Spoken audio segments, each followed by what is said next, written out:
Dalam dua kalimat syahadah ini adalah syahadah yang pertama, bersaksi dengan kalimat la ilaha illallah, asyhadu an la ilaha illallah. Berarti kita mengagung-agungkan Allah Subhanahu wa taala, menggenapkan, menyingkirkan yang lain, menyingkirkan ciptaan-ciptaan yang lain. Tiada Tuhan-Tuhan, tiada yang kita cintai di alam semesta ini selain Allah Subhanahu wa taala. Dan ini tidak bisa dianjurkan saja oleh para ulama. Cintalah kepada Allah saja.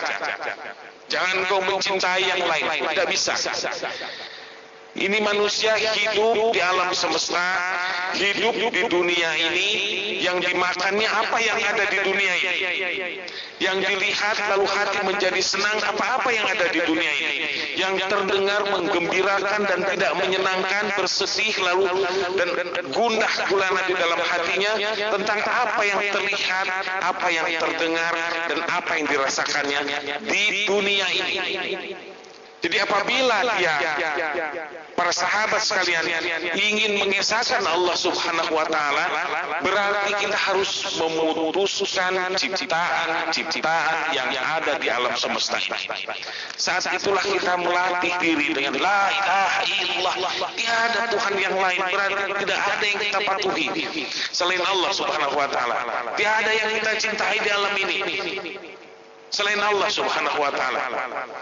Maka akan datang kezuhudan, mulai hati berkurang mencintai ciptaan-ciptaan. Ini pokok-pokok awal di dalam peribadatan dan pemberangkatan awal para salik yang dididik di dalam thariqah apapun namanya, yang dia berangkat mendekati Allah Subhanahu wa taala dengan pergerakan ruh yang semakin bersih, yang semakin tidak terkotori, yang semakin tidak terukir oleh dunia. Sesekali saya bercerita tentang ini, tetapi saya harus ikutkan juga yang lain agar para sahabat tidak ada ketakutan di dalamnya. Tidak ada hubungannya dengan kemiskinan ini. Kalau para sahabat ada rasa takut, tidak ada hubungannya dengan kemiskinan memusuhi dunia ini. Banyak para sufi menjadi raja-raja, harta bendanya banyak, tetapi sesungguhnya seluruhnya untuk Allah Subhanahu wa taala. Inna salati wa nusuki wa mahyaya wa mamati lillahi rabbil alamin. Semua untuk Allah saja. Ini bentuk peribadatan yang pertama kepada Allah Subhanahu wa taala. Tetapi kunci peribadatan makhluk, penghambaan makhluk untuk Allah Subhanahu wa taala, patokannya ada pada Kangjeng Nabi yang tadi menegakkan tauhid, yang sekarang Muhammadur Rasulullah wa asyhadu anna Muhammadur Rasulullah. Ini adalah patokan utama untuk menegakkan tauhid dengan mengikuti syariat Kangjeng Nabi, menjauhi bid'ah, patuh di dalamnya. Ini adalah patokan.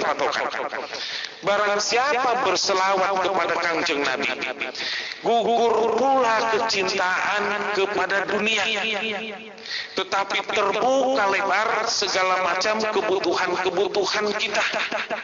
Maka katakanlah itu dengan ikhlas. Asyhadu an la ilaha illallah, ya Allah, aku bersaksi tiada Tuhan lagi selain Allah. Tidak ada Tuhan anak, Tuhan istri, Tuhan suami, Tuhan harta benda, Tuhan pangkat, tidak. Allah saja. Wa asyhadu anna Muhammadur Rasulullah, dan aku bersaksi. Ini adalah bentuk peribadatan syahadah yang kedua ini. Penghambaan diri manusia kepada Allah Subhanahu wa taala dengan total mengikutinya, yang di dalamnya berhubungan dengan kehidupan alam semesta ini. Yang para sahabat sekalian banyak berselawat kepada Kangjeng Nabi. Kita hidup di sini di alam semesta, termasuk Kangjeng Nabi juga hidup di alam semesta ini dan mempunyai jangka waktu jarak untuk beliau meninggalkan dunia ini. 63 tahun beliau berusia. Setelah itu beliau berpulang, tetapi sesungguhnya beliau tidaklah wafat. terus menerus dikunjungi di Madinah. Karena apa para sahabat sekalian? Karena cahayanya sampai kepada kita hingga saat ini, hingga yaumil qiyamah. Di dalam hidup di alam semesta ini, dengan berpegang teguh kepada syahadah tadi, pengesaan Allah, tauhid, dan syahadah yang kedua adalah praktik-praktik penghambaan diri kita kepada Allah Subhanahu wa taala melalui jalur Kangjeng Nabi ini.